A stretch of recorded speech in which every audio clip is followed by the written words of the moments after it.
Good morning, students. Here we are again. And today we want to think about form, validity, and soundness.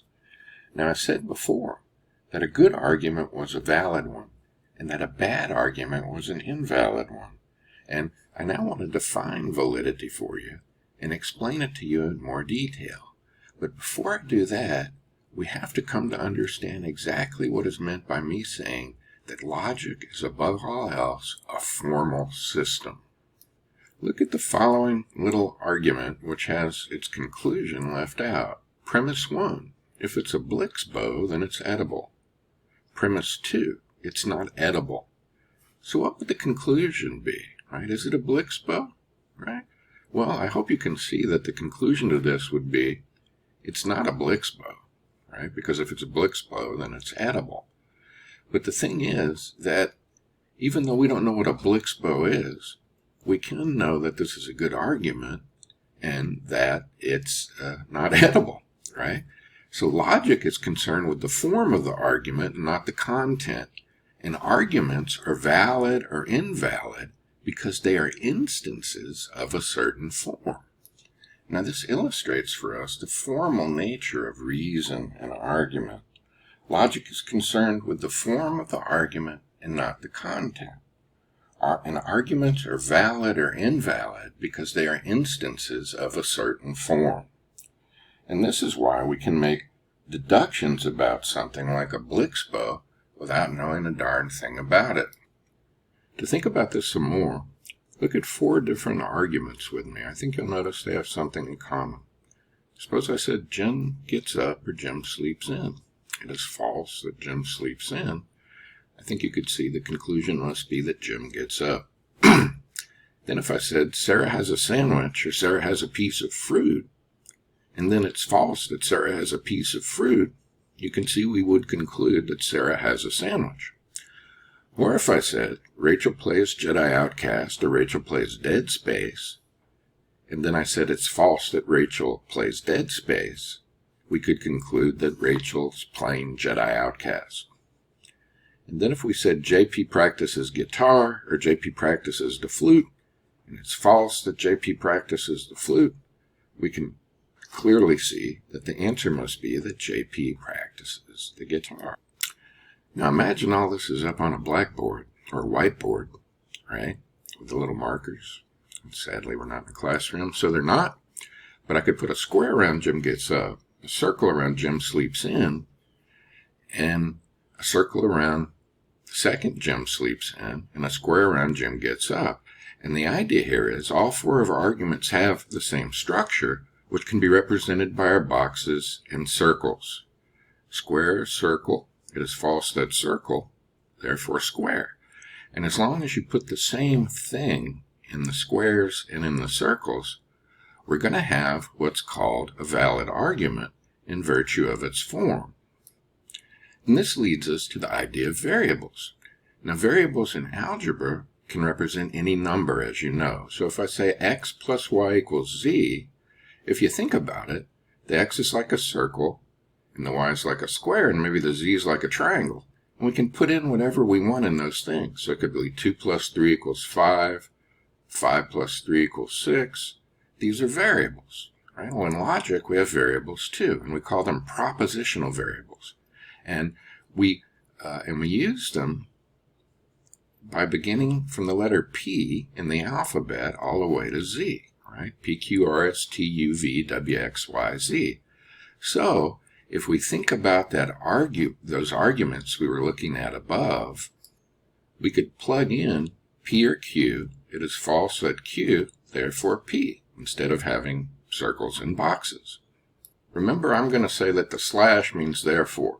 In your book, your online e-text, the author uses a line instead, but it means the same thing, right? If I had premise 1, P or Q, premise 2, it is false that Q, and then drew a line under it, that's like saying therefore, and then you have the conclusion, P. Or the way I like to do it, just because it's easier to draw a slash, for me anyway. 1, P or Q, 2, it's false at Q, therefore, the conclusion, P, right? And they both mean that, right? They both mean premise 1, premise 2, therefore conclusion. So variables are like little placeholders or boxes that we can plug things into, as we can see right here. And we say that an argument is an instance of its form, right? So we have the form P or Q, Q therefore P, and the actual argument, Jim gets up or Jim sleeps in, it's false that Jim sleeps in, therefore Jim gets up, is an instance of that form. Just like if we had x plus y equals z, and I plugged in 2 and 3 and 5, I'd say 2 plus 3 equals 5 is an instance of x plus y equals z. So we say that arguments, which are instances, are valid or invalid because of their logical form. So any individual argument, which is an instance of a form, is valid only if its argument form is valid. And these forms become what we call famous forms. They actually have names for them that and various of these forms are so common that they become famous. We could call them famous valid or famous invalid forms. And this one we have here, P or Q, it's false that Q, therefore P, is then called disjunctive syllogism, which means anything of this form, as long as you plug in the same thing in the P's and Q's, will be a valid form, right? Now, an argument form is said to be valid if and only if it's impossible for it to have all true premises and a false conclusion. So a valid argument is then an argument that is an instance of a valid argument form. So this means that if an argument is an instance of a valid argument form, and it has all true premises, then it has to have a true conclusion as well, as in our simple example. Jim sleeps in or Jim gets up. Jim doesn't get up. Then that would mean that Jim sleeps in, and there's no way to doubt it, right? So the simplest way to define a valid argument is, if all the premises are true, then the conclusion must be true. But notice the if, because that's going to become very important in how we understand this. Now, it's also important to understand that validity is a property of arguments, right, and not of propositions or statements. Truth and falsity, however, are a property of statements or propositions. So premises or conclusions taken individually may be true or false, but a premise or a conclusion could never be valid or invalid. But arguments can be valid or invalid, but an argument could never be true or false. You'll often hear people say things like, that's a true argument, but that's a misuse of the word. Only a statement, a proposition, can be true or false, right? And also you might hear people say sometimes, that's a valid statement, but statements can't be valid or invalid. Validity means how premises relate to the conclusion in an argument. So only an argument can be valid or invalid. So there's no such thing as a valid conclusion or a valid statement, just as there's no such thing as a true argument. Right? Truth, again, is a property of statements and propositions, while validity is a property of arguments. And now you need to pay attention to what I just said, right? Because people are always somehow forgetting this and trying to tell me on exams that arguments can be true or false, or that proposition or statements could be valid or invalid when they're trying to define something or talk about it. So someone might write an answer to a question or ask them to define validity, and they will say something like this. A valid argument is made up of valid statements that make a valid claim. But since there's no such thing as a valid statement, that sentence makes absolutely no sense. Right. Now, notice also that in a successful deductive argument, the premises exhibit what we call a necessary connection to the conclusion. They absolutely guarantee its truth. It's impossible for it to be otherwise, and so it's a matter of necessity. If an argument is an instance of a valid form and you accept the premises, then you must accept the conclusion as well. If you refuse to accept the conclusion of a valid argument, when you admit its premises are true, then you have shown yourself to be irrational. Of course, many people are irrational, sadly, because this is a logical must. Right? To understand what I mean when I say it's a logical must, you need to understand that this necessary expression is expressed as a conditional statement. A conditional statement is an if-then statement. If X, then Y. If P, then Q. If it's raining, then it's wet. Right? If there's a pandemic, then we're studying online. Right? And what we're going to say is, if the premises are true, then the conclusion must be true. Okay? So if you refuse to accept the conclusion of a valid argument, then you also must refuse to accept one of the premises of that argument. But if you accept that all the premises are true, then you must accept the conclusion as well. Our definition, if the premises are true, then the conclusion must be true, does not say that the premises of a valid argument are actually true. It does not guarantee that the premises are true. Instead, it says that necessarily, if the premises are true, then the conclusion must be also. Right? So you can see that when an argument has a valid form, that someone who accepts the premises must accept the conclusion. And this is important in showing us how reasonable people can disagree and still find each other to be reasonable people, which would be a valuable thing in our culture these days. Any controversial argument which has a valid form can illustrate this and show us how reasonable people can disagree. Now, consider this famous argument from the history of philosophy. If God exists, then God is all-powerful and all-good. If God is all-powerful and all-good, then there would be no evil in the world. There is evil in the world. Therefore, it is false that God exists. Right? Now, this argument has a valid form. It's an instance of a valid form. If you happen to take the second semester of logic with me, called symbolic logic, you would learn how to prove it, to give a proof that this is a valid argument. Right? Now, if it's a valid argument, we're saying if the premises are true, the conclusion must be. So consider this fact then. The conclusion of valid argument can only be denied if you also deny at least one of its premises. Anybody who accepts the premises as true must accept the conclusion to be true as well. So if you look up here, if you want to deny the conclusion, right, then you're going to have to deny one of these premises, right? You might deny that God's all-powerful, right? That maybe God just isn't in charge of everything, and he can't knock out evil in the world. Or some people historically have argued, well, maybe God's not all good. Maybe he's got a mean streak.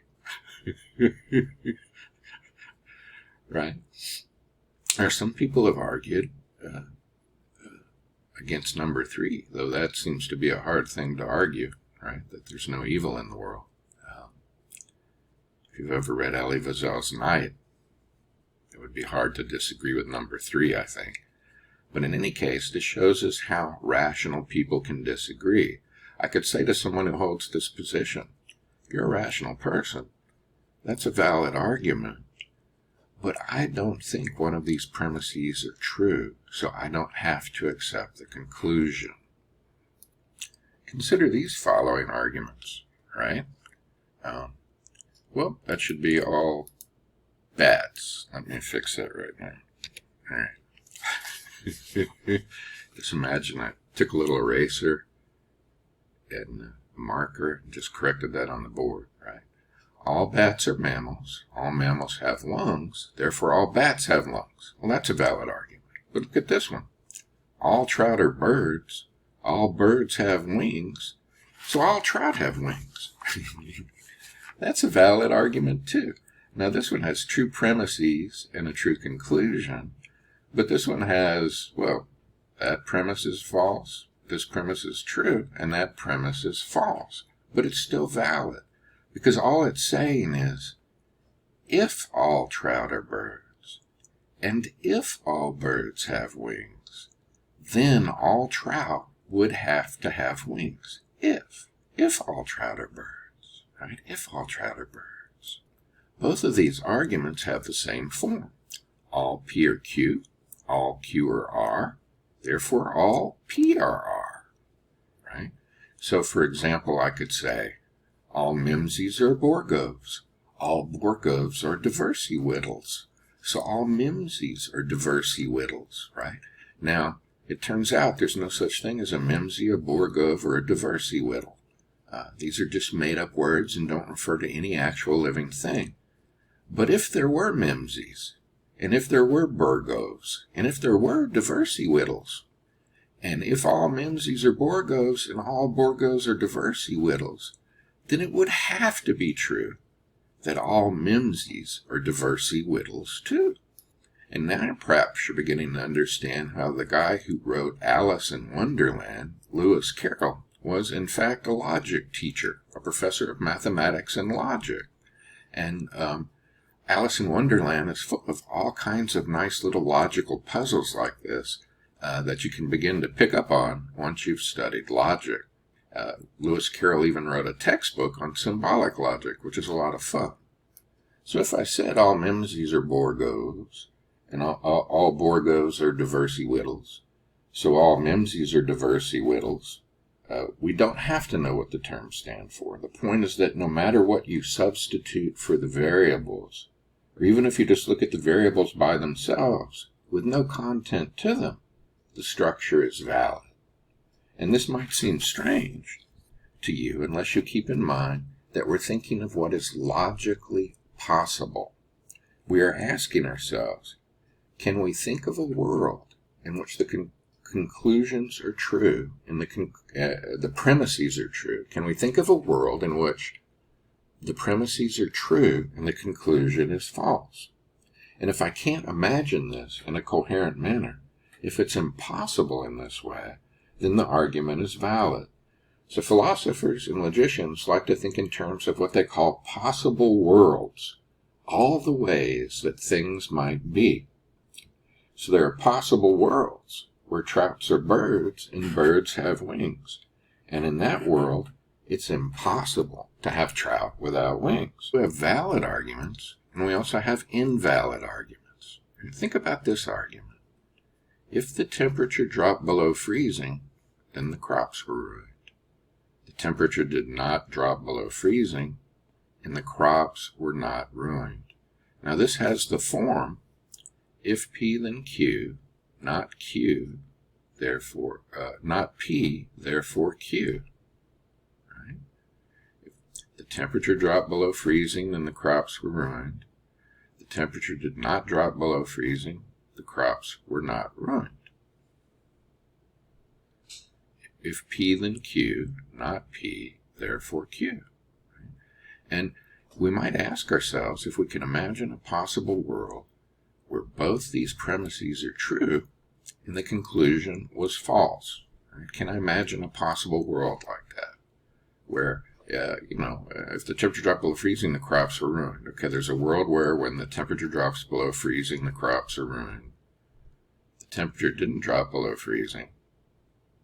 Right? And it's false that the crops were not ruined. And I could say, I can think of a possible world. I can think of a possible world where somebody drunk went out and got on a tractor and drove it through my field.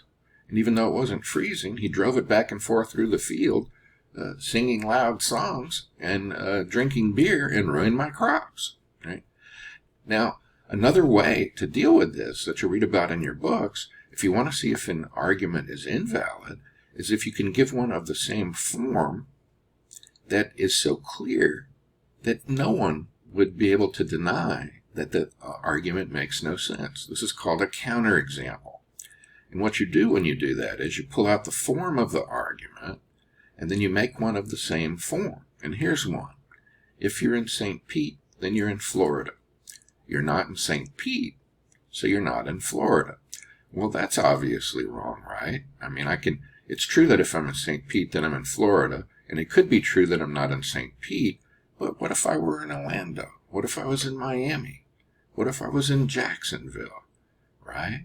Then that conclusion would be false.